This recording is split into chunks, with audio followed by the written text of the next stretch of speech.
Hello, my name is Alyssa Jarvis, and I'm a documentary filmmaker.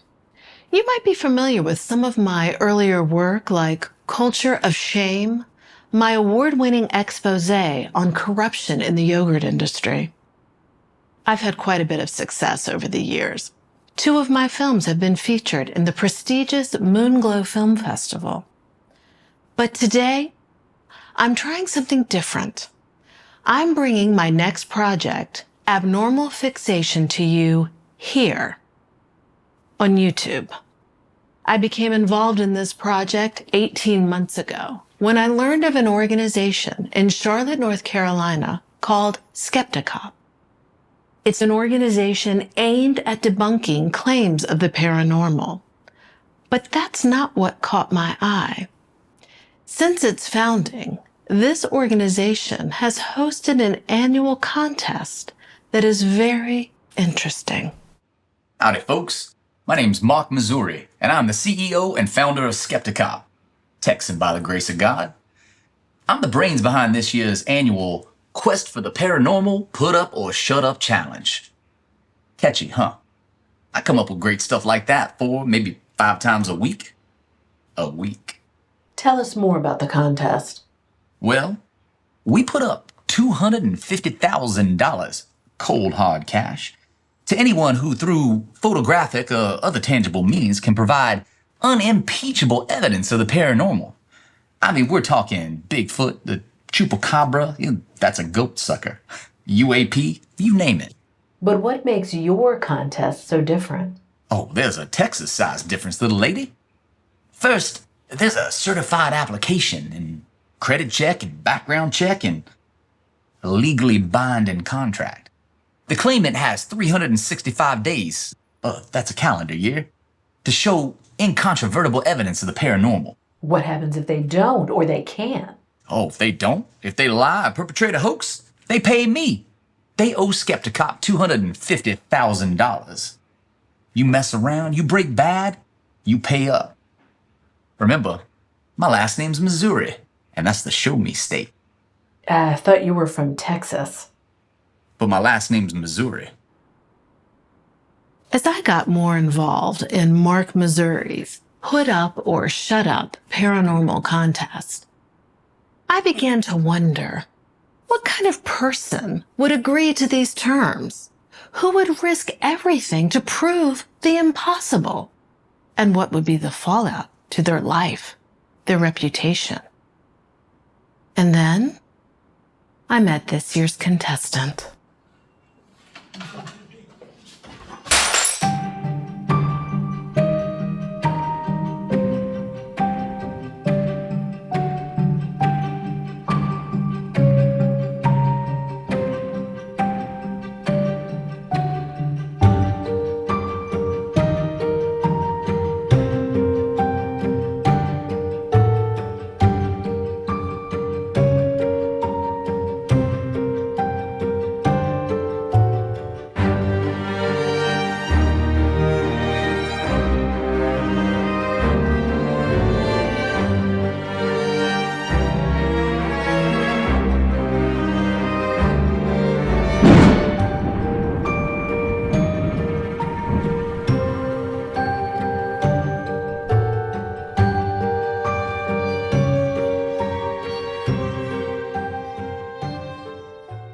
Well, I'm Elvis Bragg. I'm an associate professor and author, and I host the popular podcast Bragging About the Paranormal.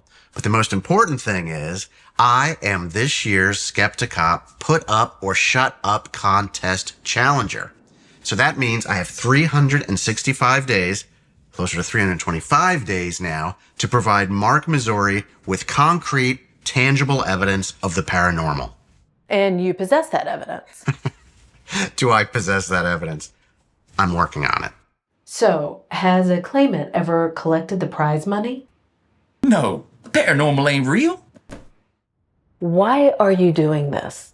Why would you put yourself on the hook to owe Skepticop all that money? Ever since I was a little boy growing up in New Jersey, I've been what you would call a true believer. For me, my fascination with the paranormal began with a Santa Claus obsession. I was 5, maybe 6 years old, and that was the time when my dad left my mom and me. And I became consumed with this notion of a magical man out there in the ether somewhere who would bring toys to all the good little boys and girls of the world from his magical sleigh. And as soon as I could clutch a crayon, I was writing letters and manifestos to Santa Claus in his workshop at the North Pole. And every Christmas Eve, I would bake cookies for Santa and I'd leave out a glass of milk for him. So for me, Christmas morning was the greatest time in the world. My eyes would just snap open. I'd pull on my underoos, which I still have, by the way, and I would trundle downstairs to the living room and the Christmas tree. And there I would see it. The cookies that I left for Santa, they were half eaten. The milk glass was half empty, and there'd be a trail of cookie crumbs and sprinkles leading to the fireplace. So for me, this was tangible evidence. Santa Claus is real. But of course, that isn't evidence, Elvis. Santa Claus is a children's story. He's real to me. And my mother tried to dissuade me from this belief. She took me aside and she said, Elvis, honey, Santa Claus is not real. Worst day of my adult life. And for a while, I suffered from clinical depression. But very soon, I doubled down.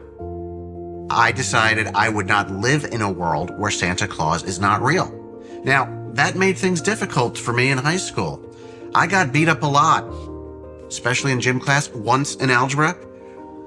But very soon I went to college and I started to meet like-minded people. I went to a party and I saw the 1967 Patterson-Gimlin film.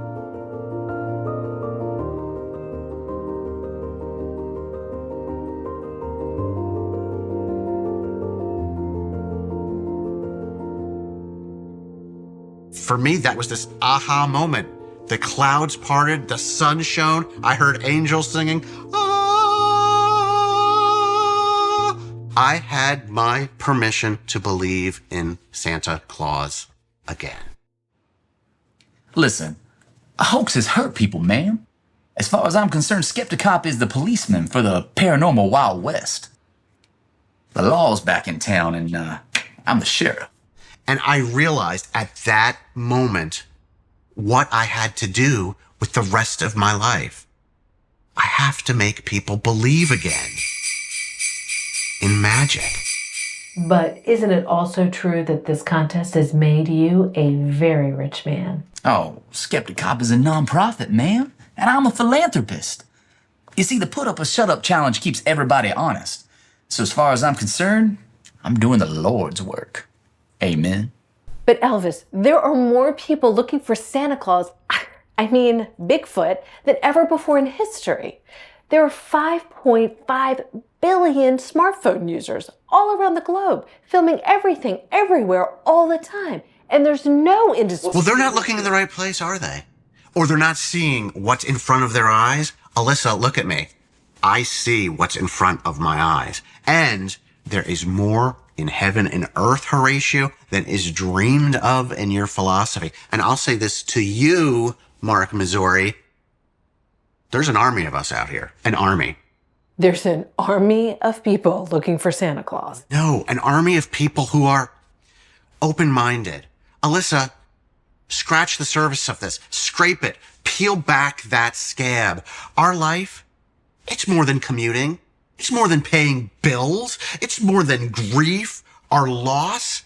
There's magic in this world if only we know where to look for it. So peek around the corner. Look under the bed. You'll find that wonder. And you know where to look. The little help from my friends? Yeah. Yeah, I think I do. Two men, Mark Missouri and Elvis Bragg, both determined to prove the other wrong, with high stakes and a fortune on the line. All that money, all that ego, hinging on proof of the paranormal. But that was just the beginning. As I delved deeper into this story, I discovered something that would change everything. In all the ways these two men are completely different, they share one important commonality. To be clear, you were married to a man, Elvis Bragg, who pretty much believes in everything, and you left him for Mark Missouri, a man who believes in nothing. That's a bit of an oversimplification. What did you say? So tell me how you and Elvis met. We met at a wedding reception. I had seen him the whole night because everywhere I looked, I could see him gesticulating wildly. It was hard to miss him. But he actually bumped into me at the dinner buffet and spilled food and wine all over me. And then his jacket caught fire over a lit candle. After I put it out with a fire extinguisher, we started chatting, and he was witty. He was charming. See, I've always found myself uncontrollably attracted to very verbal men. There is just nothing sexier than a man who loves the sound of his own voice. To me, anyway. And that night, Elvis, he talked. He talked me into bed. And the next morning, he talked me into staying for breakfast and then lunch, and, well, you get the idea. I was gonna leave, but he hid my car keys, so I stayed. We fell in love and we eloped. We honeymooned in Point Pleasant, West Virginia, and spent a week, just the two of us, searching for the Mothman.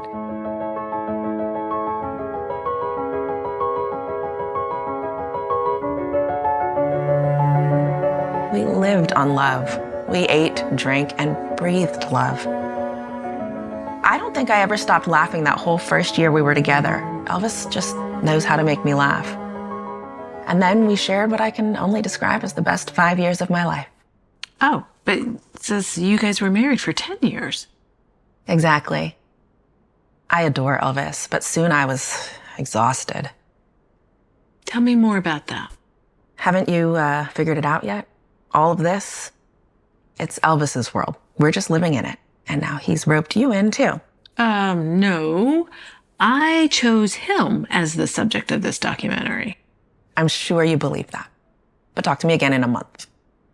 Have you met Elvis's entourage yet? Bleeder, the professor, the kids? No, not yet. You will. Trust me. Elvis has this gift for pulling people into his orbit, and everyone in his crazy little group tilts at windmills. Elvis's windmills. Did he show you his animated series? The one where a cartoon version of Elvis battles possessed supernatural toys?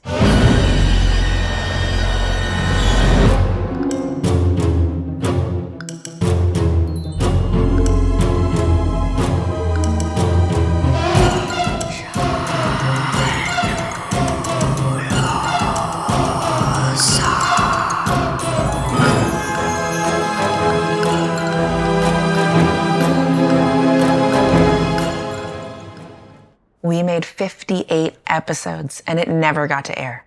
I mean, that's Elvis in a nutshell. But at some point, you must have. I mean, sure. I see now what my problem is.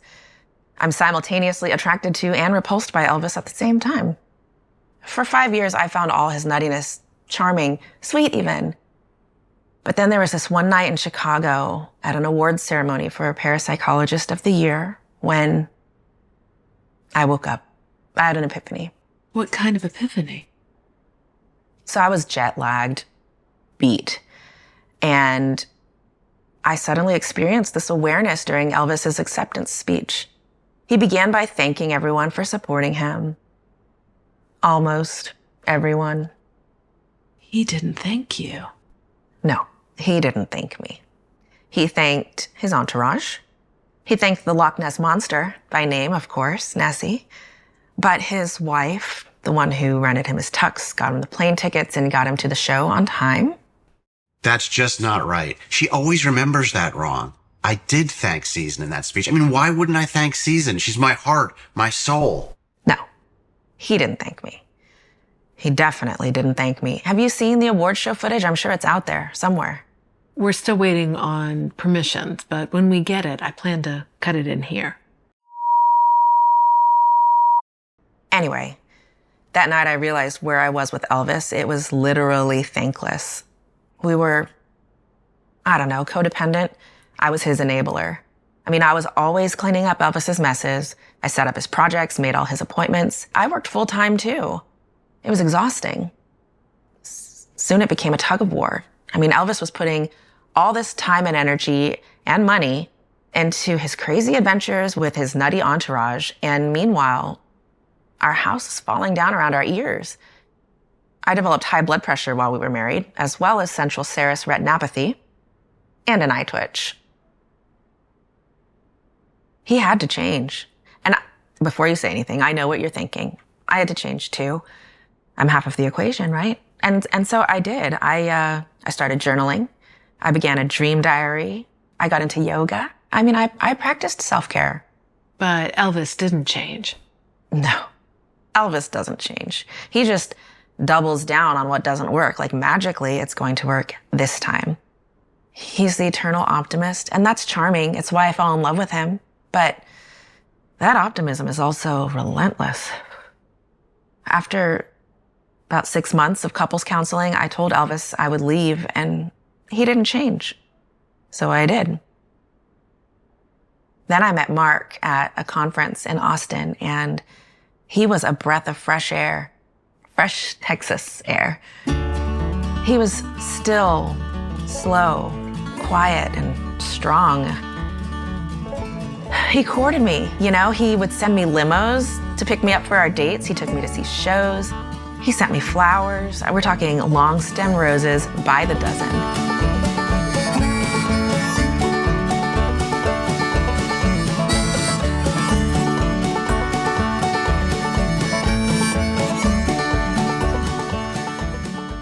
He even let me pick out this house and decorate it to my taste, except for his office. That's definitely his taste. Susan, you talk very differently about Mark and Elvis. Mark is stable. There's absolutely no drama with him. He thinks about my feelings. He doesn't do Elvis's whole weaponized incompetence shtick. You know, I don't have to take care of him. But does he make you laugh? Do you have as much fun with him as you had with Elvis? I try not to overthink things. She always overthinks things. She's always in her head. She's trying to control every single aspect of her life. If she would just relax a little, everything would be fine. She doesn't love Mark. She loves me. She's on some kind of vacation with him. Sometimes, I just wish she would trust me. You and Elvis have been separated for 2 years, and you haven't signed the divorce papers. Wait, is that what Elvis told you, that I won't sign them? He won't sign the divorce papers. Well, in all fairness, you haven't signed them either. I mean, what's the point? If he doesn't sign them, me signing those papers isn't going to accomplish anything, right? But, Mark isn't too happy about it. He wants to have a big wedding at his ranch in Amarillo. What about the debate between Mark and Elvis? You mean the dick measuring contest? Well, in that regard, I'd say everything's bigger in Texas. Everything. Ladies and gentlemen, Mr. Bragg here is a charlatan. Au contraire, mon frère, I am a licensed parapsychologist. Yeah? And where'd you get that license? Hogwarts? Oh, aren't you funny? A literary reference. I didn't think this guy could read. Oh, I can read and I can write. I mostly write my name on deposit slips when I get paid by scammers like you. You're the scammer. He's the scammer. He's a predator. Skepticop doesn't care about science or facts. All he cares about is lining his pockets. Oh, that's rich. No, you are. Filthy rich, folks. Yeah, and I donated more to charity last year than your entire paycheck for the last decade. Now you want to talk about who's a maker and who's a taker? Oh, I change hearts, Mr. Missouri. I change minds. The search for the paranormal, it's the quest for the magic in our lives, for the serendipity, for the wonder. When you fall in love, you feel that wonder resonating through every pore and sweat gland in your body. When your child is born, you feel a connection to that child beyond the mere empirical. You feel it rumbling in your guts, in your bowels. And when you lose someone you love, a parent or a friend, and yet you still feel they are walking right beside you? That is not mere loss. That is not grief. You have entered a world beyond flesh and blood, beyond reason. And the cowboy here, he does not have the capacity to understand any of this. But the good news is me. I do. Oh, I see straight and I shoot straight, Mr. Bragg. And you're all hat and no cattle. What he just described is why we want to believe in the paranormal and Bigfoot or the Loch Ness Monster. Hell, I don't disagree with him. You should write Hallmark cards. And you know, it warms my cockles when a child wants to believe in Santa Claus or the Easter Bunny or socialized medicine. But it ain't real, none of it. His warmed cockles aside, science is only certain until it isn't. The paranormal is real, just as yet, poof, undiscovered. Well, all right then. Put your money where your mouth is, Bragg. Put up or shut up. Take the challenge. Mr. Missouri, I accept your challenge.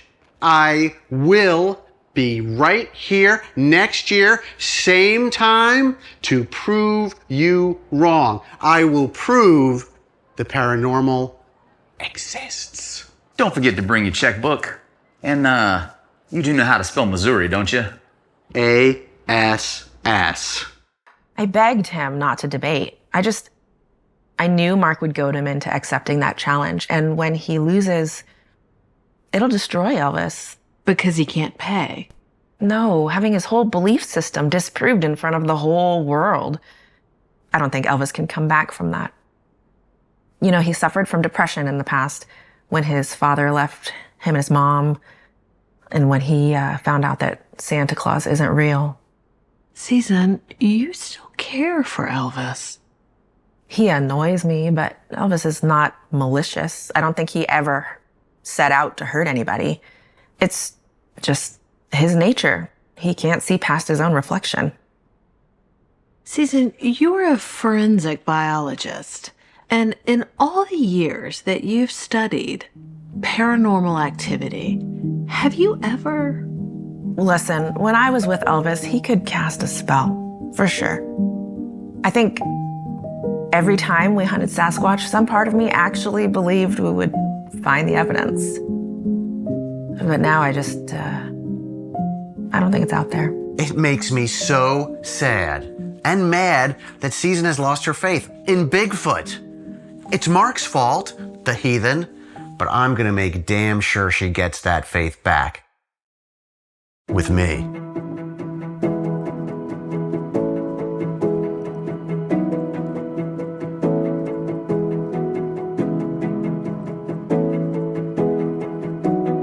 Ridley. How do I look? Fine, Mr. Bragg. How's my breath? It's okay. What about my muscles? Do they look big? You know, I've been working out. See that bicep? Sure. Because Season has to see me looking good. You know, she has to... This is like the biggest day of my life. What are you doing? Sorry, Mr. Bragg. I'm just looking at my phone. Well, try to act like you care, okay? Season has to see me. She has to want me. Read me one of my Rate My Professor reviews. Sure, Professor Bragg. Great professor. Took his 8-week class. Really? Is that how you read a review? Read it like you mean it, like it matters to you. Elvis is an amazing professor. He is very funny and nice. No. Read the one I like.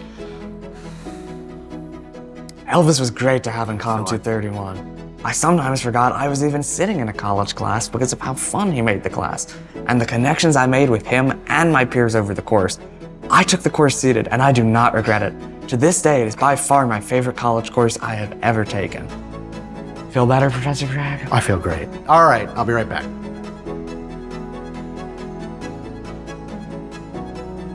What is he doing?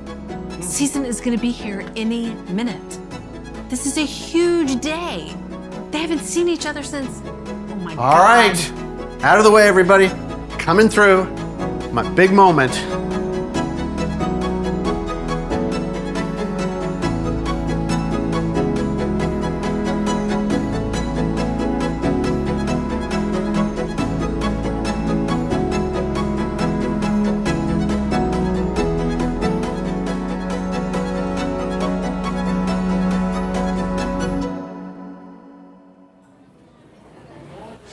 Season, Elvis. so good to see you. You're even more beautiful than I remember. Thank you. How's your eye? It's fine. And your blood pressure? Going up a little bit. Sorry to hear that. Elvis, what the hell are you doing? What do you mean? We're sharing a drink together for the first time in what feels like years. Cheers. Relax. You realize that Mark is going to destroy you, right? You don't have $250,000. You don't have $25,000. I mean, Mark can't destroy me. No one can destroy me. I can't even destroy myself. And here's the thing. Alyssa has cut me in on a profit-sharing arrangement for this documentary and season. It's going to be huge, okay? And this time, I am going to find that evidence of the paranormal. Listen to yourself. I didn't say anything. Listen to yourself. I'm not speaking. You are going to find something that no one in the entire history of the human race has ever found before? Yes. Elvis, that's egomania. No, it's not. I just know I can do it. Oh my God. I mean, I got you to marry me, didn't I? Yeah. You're like my own personal Svengali. Great. Or Rasputin. I don't know who that is. We already know that somehow you can convince me to do anything. Well, I certainly hope that's the case because, Season, I gotta tell you something. I've recruited Bleeder, I've recruited the professor, I've got Natalie, I've got Ridley, but I need you. No. Yes, I need you. No. Yes. No. Yes, I need an experienced forensic biologist, and you're the best in the business. I trust you. I need you, Season, on this team. I'm not going to let you rope me into this. What if I ever roped you into? That threesome, for one. Oh, come on, don't blame me for that. I didn't know she was into that German stuff. Elvis, I do have to tell you something, and you are probably not going to like it. I know you're not going to like it. What? I have agreed to examine your evidence forensically. Great. For Mark. What? For Mark? Why? You've gone to the dark side? You're going to work for Skeptic? I'm with Mark now, Elvis, not you. Really? Then why are you still wearing the wedding ring I gave you? Yeah, look at it. Remember when we found it in that cute little shop in Red Bank? I had just eaten those gas station hot dogs and I had explosive diarrhea, and you had to clean me up in the restroom and there were no paper towels, so you had to use that heater. And then I proposed to you. Yeah. Under the Bigfoot statue in Willow Creek. It is the Bigfoot capital of the world, Season. Why don't we go back there, just you and me? We could renew our vows, start over. It would be a whole new beginning. I am not doing this with you again, Elvis. Why don't you talk to Dr. Carroll? Talk to Dr. Carroll. She says you need to come back to couples therapy. I made an appointment for us this Tuesday at 10. Can you make it? We're not a couple. We haven't been a couple for 2 years. I'm not going to encourage your delusions anymore. Season, just examine the evidence for me. If you have to show it to the Rhinestone Cowboy, fine. I don't care. I need you. No. Yes. I'm not doing it. Do you understand? Do you hear the words, I'm not doing it? But ultimately, you agreed to be on Elvis's investigative team again. Yes. Yes, I did. So you're enabling him again. No, because this time I know what I'm in for. My eyes are wide open. Are you trying to win her back? I think I've been perfectly clear about that, haven't I? So this put up or shut up challenge is a $250,000 romantic gesture to win back your ex-wife. She's not my ex-wife. We're separated, not divorced. And if Season will just spend some time with me, she'll see that leaving me was a terrible mistake. She asked you to change. Have you changed? Yes. Uncategorically. Or categorically. Can you get a close-up? Come in close. Okay. Ready? I have learned my lesson. Ask Elvis what he did wrong. Just ask him, for shits and giggles. I know I made the same mistake twice. But Alyssa, the important thing is, I won't make the same mistake a third time. You know what they say, fool me twice, third time's the charm. Can Elvis pay Mark the prize money? No, he lives on a teacher's salary. No, Alyssa, I got this handled. Answer the question. Fine. I'll show you my ace card. As you can see, this is an antique clock. It's an heirloom constructed by one of my ancestors, old Hieronymus Bragg, Harry for short. He was a founding father and clockmaker in colonial America, and he just missed signing the Constitution because he was late getting to the convention. That clock, Elvis, it's not an antique. It looks like an electric guitar. Old Harry invented the first electric guitar clock. He was the first metal musician, really. And he and the Founding Fathers, they would have a great time rocking out, and they could tell time while they did it. How did he plug it in? I mean, electricity wasn't a household convenience in colonial America. I mean, sure, that was a problem, absolutely. You know, he had to wait alongside Ben Franklin for the next lightning storm to hit, but when it did, he and those Founding Fathers would be jamming, even with third-degree burns on their fingertips. That clock has been in Elvis's family for generations. It's one of a kind. So it's real. I would hate to see him lose it because of that stupid contract with Skepticop. But Mark wants it. Mark? It would be the second time he's taken something that belongs to Elvis, he says. He wants a trophy. Alyssa, I got a real nice spot for that old clock. It's a $4 million clock. You're going to take it in lieu of $250,000? Bragg signed the contract, ma'am. He put it up as collateral. This is on him. Are you at all afraid that Elvis might win? Oh, bless your heart. No, paranormal ain't real. You can't prove a double negative. No, I mean, are you afraid Elvis is going to win back Season now that they're working together again? I ain't sweating it. Season ain't fixing to leave me. This ain't my first rodeo. Elvis, I'm worried for you. How are you going to prove the existence of the paranormal in 325 days? Alyssa, it's easy. We two, you and I, drum roll please. We are going to film the Woodpire Mill Phantom. The Woodpire Mill Phantom? What is that? Well, the Woodpire Mill Phantom is a terrifying legend here in rural North Carolina, and we are going to reveal him to the whole world in all his glory. So, folks at home, I say, watch this space. You ain't seen nothing yet. In our next installment, you'll meet Elvis's investigators and learn more about the legend of the Woodpire Mill Phantom. And then you'll see the search that led to the discovery of a monster.